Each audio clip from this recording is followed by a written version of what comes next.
5 अगस्त 2019 के बाद एक क्वालिटेटिव तब्दीली आई। अच्छा, मैं चूँकि प्रीवी नहीं हूँ कि बैक चैनल पे कौन लोग इस वक्त इंगेज हैं, किस लेवल पे हो रही है बैक चैनल डिप्लोमेसी, लेकिन ये बात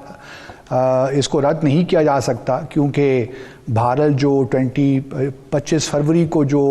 सीज़ फायर कमिटमेंट जो रिन्यूअल हुआ है वो ऑब्वियसली किसी बैक चैनल डिप्लोमेसी का ही नतीजा है, उसके बगैर वो मुमकिन नहीं है। जहाँ तक अब ये जो इस वक्त बातचीत हो रही है और जो इस वक्त मामलात हैं, सवालात बहुत जहन में आते हैं क्योंकि ये कोई पहली दफ़े नहीं है कि पाकिस्तान और भारत के ताल्लुकात किसी स्टेलमेट का शिकार हुए हैं और फिर दोनों ममालिक कोशिश कर रहे हैं कि उस स्टेलमेट को तोड़ा जाए। मेरा क्वेश्चन भी बुनियादी तौर पे यही है और होना भी चाहिए मेरे ख्याल में कि अगर हम फिर उसी रास्ते पे जा रहे हैं जो हम पहले भी सारी काविशें कर चुके हैं, 70 साल हमारे गुजर गए हैं, स्टेलमेट टू स्टेलमेट हमारी सारी एक रिलेशनशिप बनती है, फिर हम एक नया फ्रेमवर्क लेकर आते हैं टॉक्स का, फिर वो CBMs होते हैं, फिर एक कहीं जाके इम्पास हो जाता है। अगर वही कुछ हमने दोहराना है और वही एक्सरसाइज दोबारा करनी है तो फिर माज़रत के साथ मैं कोई ज़्यादा तवक्को नहीं रखता इस प्रोसेस से। अगर भारत ने कुछ आपको ये यकीन दिलाया है कि अप फ्रंट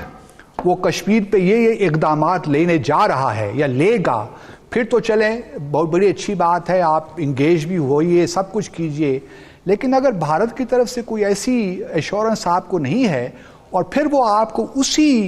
एक टॉक्स के जो प्रोसेस है वो आपको देना चाहता है एज ए कंसेशन। हमारी बदकिस्मती ये हो गई है पाकिस्तान की कि भारत ने हमें ऐसा इस सारे मामले में घेरा है कि अब टॉक्स भी अगर करनी हो तो पाकिस्तान को कंसेशन के तौर पे दी जाती है।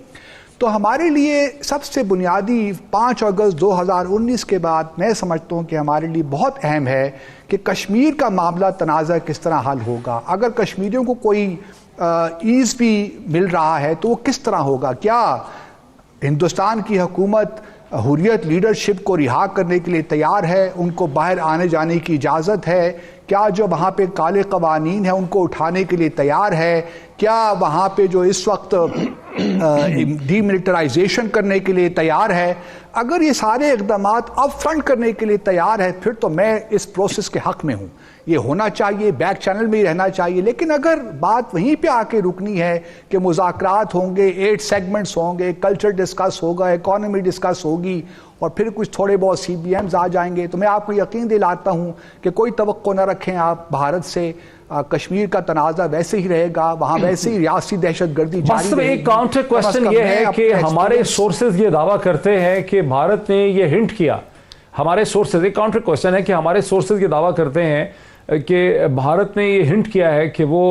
मकबूजा जम्मू और कश्मीर में जो डेमोग्राफिक चेंज का उनका प्लान है उससे पीछे हट सकते हैं और जो यूनियन टेरिटरीज में कन्वर्ट कर दिया है जम्मू और कश्मीर को, उसे दोबारा एक रियासत का स्टेटस मिल सकता है। क्या ये कंसेशंस हो सकती हैं जिसके नतीजे में हिंदुस्तान और पाकिस्तान, ये वो कंड्यूसिव एटमॉस्फेयर हो सकती है जिसकी बात की जा रही है, एनेबलिंग एनवायरनमेंट की? बहुत ही सादा है तू और ज़माना है अय्यार, खुदा करे कि तुझे शहर की हवा न लगे। देखिए, जहाँ तक यूनियन टेरिटरी जम्मू और कश्मीर का स्टेट का स्टेटस बहाल करने की बात है, वो तो भारत खुद कह रहा है कि हम करेंगे। जब 5 अगस्त का अगर आप डिसीशन पढ़ें और तकारीर आप सुने राजनाथ सिंह से लेकर प्राइम मिनिस्टर मोदी तक, वो तो ये प्रॉमिस तो उन्होंने खुद भी किया है कि हम वक्त आएगा जब इलेक्शंस होंगे तो हम ये स्टेटस बहाल कर देंगे। तो वो क्या आपको दे रहे हैं, इससे तो कोई फ़र्क नहीं पड़ेगा। जहाँ तक ठीक है 35A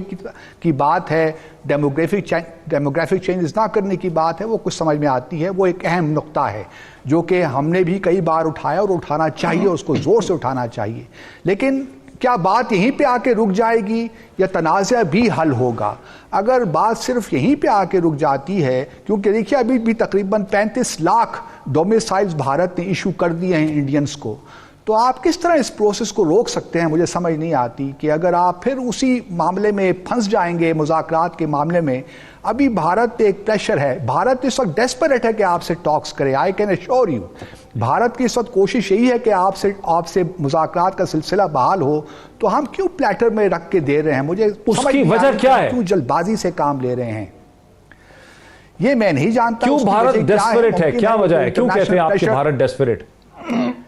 دیکھیے میں اس لیے کہتا ہوں کہ جب ایک دفعہ مذاکرات کا سلسلہ بحال ہو گیا تو جو اقدامات وہ لے رہا ہے کشمیر میں اس کو لیجیٹیمیسی مل جائے گی, اور وہ چاہتا ہے کہ آپ بھی یہی کریں, آپ بھی آزاد جموں اور کشمیر میں یہی کریں, آپ بھی گلگت بلتستان میں یہی کریں, تو وہ سب کام آپ سے چاہتا ہے کہ اس طرح ہی. اور مذاکرات چونکہ جب شروع ہوں گے تو ایک نارملسی کا ایلیمنٹ بیچ میں آ جاتا ہے, اور جب نارملسی کا ایلیمنٹ بیچ میں آ جاتا ہے تو پھر آپ سمجھتے ہیں کہ پھر وہی اسٹیٹس کو سب کو تسلیم ہوتا چلا جاتا ہے. تو اس لیے میری گزارش یہ ہے کہ جو قدم بھی آپ اٹھائیں, میں سمجھتا ہوں کہ جو ہمارے لوگ ہیں ریاست کے مفاد میں ہی قدم اٹھا رہے ہوں گے, لیکن احتیاط کے ساتھ, کوئی جلد بازی مت کیجئے پلیز, احتیاط کے ساتھ, اور اپ فرنٹ بھارت سے کچھ آپ لیجئے, تب میں کہوں گا کہ واقعی بھارت سنسیئر ہے اس دفعہ کشمیر کے تنازع کو حل کرنے کے لیے.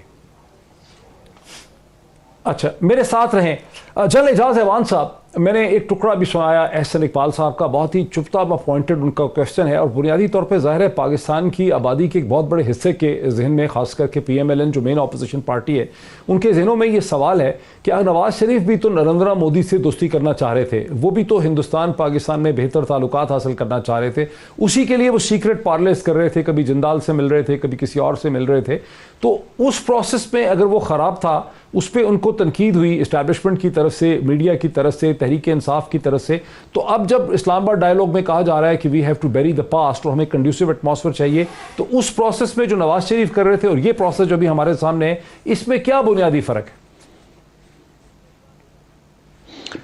تھینک یو محیط. دیکھیے ٹریک 2 ہو یا ایک انفارمل چینل ہو یا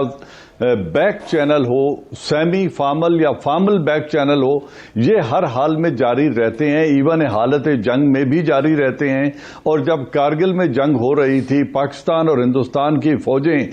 ڈائریکٹلی انگیج تھیں اور دونوں طرف لاشیں گر رہی تھیں, اس وقت بھی برجیش مشرا, راکیش مشرا اور prime minister of Pakistan Nawaz Sharif اور واجپئی کے درمیان یہ چینل چل رہا تھا.